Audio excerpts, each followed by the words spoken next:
그것이 그 운동의 어떤 악마성과 그 운동의 잘못된 방향임을 더욱 극명하게 드러내 보여주고 있죠. 그런 것이 향후 한 60년 지나서 러시아 소위 사회주의화되는 그런 비극을 이미 상당히 예견해 주는지도 모릅니다. 네, 여러분 안녕하십니까? 자유교양 청년 워크숍 제8회 부분입니다. 이제 크게 세 번째 파트인데요. 첫 번째로 문명과 자유의 파트에서 도스토옙스키의 소설을 살펴보겠습니다. 도스토옙스키는 러시아의 잘 알려진 대문호이죠. 톨스토이와 더불어서 쌍벽을 이루는 톨스토이, 도스토옙스키. 1821년부터 81년, 19세기의 한가운데를 살고 갔는데 소위 4대 장편이라고 해서 가장 널리 알려진 죄와 벌, 까라마조프가의 형제들, 그리고 백치, 그 다음 악령, 이런 4대 장편 1860년 무렵에 쓰게 됩니다. 유럽이 당시 큰 진통을 앓고 있던 무렵이고 러시아 또한 아주 근대적인 것이 서구적인 것이 들어와서 전통적인 중세적인 러시아 또 동방적인 러시아하고 아주 갈등을 심하게 겪던 나라가 용광로 쇳물 끓듯이 끓던 그러한 상황에 있던 때입니다. 그 속에서 악령이라는 소설 중에 한 대목입니다. 악령이라는 소설은 실제로 있었던 사건을 바탕으로 한 소설인데요. 어떤 실화가 있었냐면은 혁명운동을 한다는 당시 이제 러시아에 여러 가지 종류의 혁명운동이 들끓었는데 혁명운동을 한다는 사람들이 자기 동지한 사람을 저수지에다 공동으로 빠뜨려서 죽입니다. 그리고 자기들이 일종의 비밀 결사체가 되는 것입니다. 자기들의 그 결속력은 어쩌면 더 세지겠죠. 살인을 같이 한 사람들로서. 그것이 그 운동의 어떤 악마성과 그 운동의 잘못된 방향임을 더욱 극명하게 드러내 보여주고 있죠. 그런 것이 향후 한 60년 지나서 러시아 소위 사회주의화되는 그러한 비극을 이미 상당히 예견해 주는지도 모릅니다. 그들이 가졌던 여러 가지 끔찍한 일을 태연히 저질러 버리는 그러한 모습을 이념의 인간으로, 그것을 소위 보통 그냥 상식의 인간이면 못하는 일인데 여러 가지 그 강제 수용소와 같은 일들이 벌써 벌어졌고 대규모 학살과 같은 일들이 벌써 벌어졌죠. 자, 그런 인간이 그러면 자유를 추구하는 인간이라고 보면은 왜 이런 일들이 벌어지느냐? 한편으로는 인간이 자유를 상실하는 그러한 유혹도 갖고 있는 그 부분을 이 소설은 이렇게 보여줍니다. 이것은 인류의 영원한 꿈이며 위대한 미혹이다. 황금시대. 이것이야말로 이 지상에 존재한 온갖 공상 속에서 가장 황당무계한 것이지만 인류는 그 때문에 평생 온 정력을 다해왔고 또 그 때문에 온갖 희생을 바쳤다. 그 때문에 예언자도 십자가 위에서 숨을 거두었고 살해되었다. 모든 민족은 이것이 없으면 살 보람을 느끼지 못했을 뿐더러 죽을 보람도 생기지 않는성 싶다. 이것이 없으면 살 수 없을 뿐만 아니라 죽을 수도 없다고까지 절규한 황금시대, 바로 유토피아죠.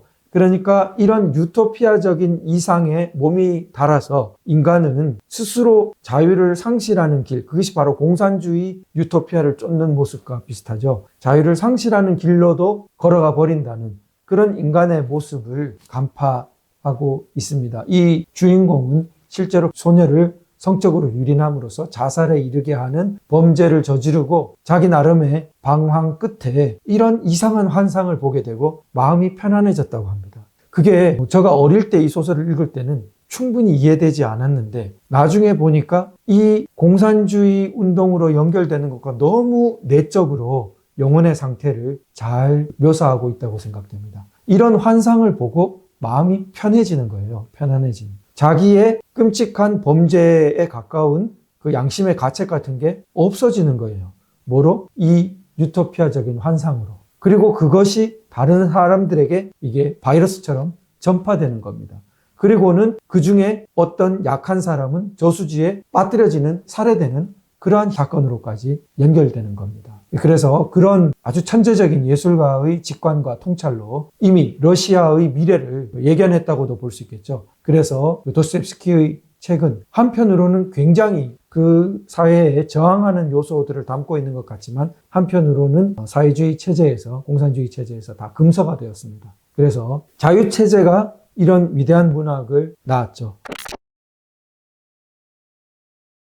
그러한 모습을 또 하나 게오르기우의 25시로 널리 알려진 루마니아 태생의 1, 2차 대전을 겪으면서 묘사한 부분을 살펴보겠습니다. 자, 오늘날 이 지구상에서 전개되는 모든 사건들, 그리고 앞으로 몇 년 동안에 전개되는 모든 사건들은 이와 같은 기계 노예 혁명의 여러 국면을 보여줄 것으로 예측되네. 이렇게 이제 작중 인물이 말하고 있는데요. 결국 1, 2차 대전과 같은 인류사의 대비극 참화는 기계노예 혁명이라는 이 사람의 통찰이 이루어집니다.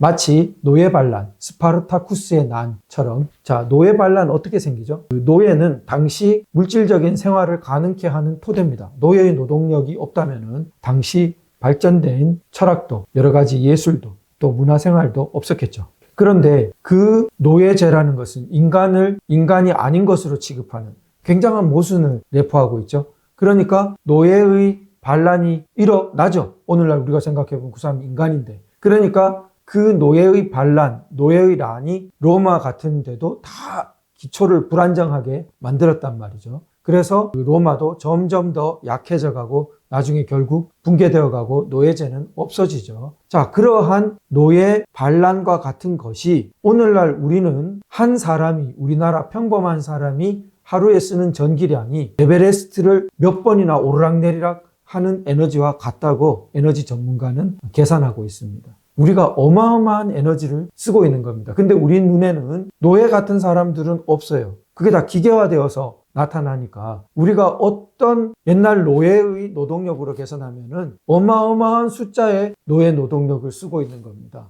그러면 그거는 뭐를 내포하고 있죠? 폭탄을 내포하고 있는 것이죠. 자, 그 사회의 불안정이 지금은 인간 노예가 아니라 기계 노예. 기계가 전기가 불이 탁 켜지고 그리고 끓는 물 탁 대령하고 음식도 편리하게 탁 조리되고 빨래도 다 되고 이런 것들이 마치 기계의 힘으로 이루어지는 것 같지만 거기에는 옛날의 노예 반란이 체제를 불안정하게 한 것처럼 이 기계 노예 반란과 비슷한 그 요소가 있을 거라는 겁니다. 그게 바로 1, 2차 대전의 토대에 놓여 있다고 이 사람은 간파한 것이죠. 저는 이렇게 이해합니다. 그러니까 우리의 소위 좌파 용어로 생산력의 발전, 물질 문명의 발전이죠.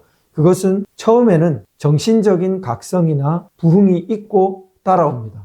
정신적인 부흥이나 각성 없이 물질 문명이나 생산력이 발전하지 않습니다. 어느 나라를 봐도 알 수 있습니다. 그런데 이게 발전을 하면은 뭐가 타락합니까? 정신문화나 정신적인 부분이 타락합니다. 물질의 풍요 속에서 타락하면 이제 위기가 오기 시작합니다. 다시 노예로 떨어질 날이 가까워 오고 있는 것입니다. 즉 물질 문명을 떠받치는 이게 발전할수록 사실 우리가 그것을 고도의 정신력으로 고도의 제도로 떠받쳐주지 않으면은 이건 펑 터질 날이 점점 시한폭탄처럼 다가오는 것이죠. 오늘날 보십시오. 핵폭탄과 같은 것을 우리가 지금 지구 다 날려버릴 것을 우리가 간신히 막으면서 살고 있지 않습니까? 이거를 못 막게 되면 어쩌죠? 대재앙이 오는 거죠. 마찬가지입니다. 그래서 이런 부분들을 우리 게오르기 작가는 간파했던 것이고 바로 이런 통찰을 가능하게 하는 것이 자유문명이고 자유문명은 이런 자정 능력을 가지고 있죠.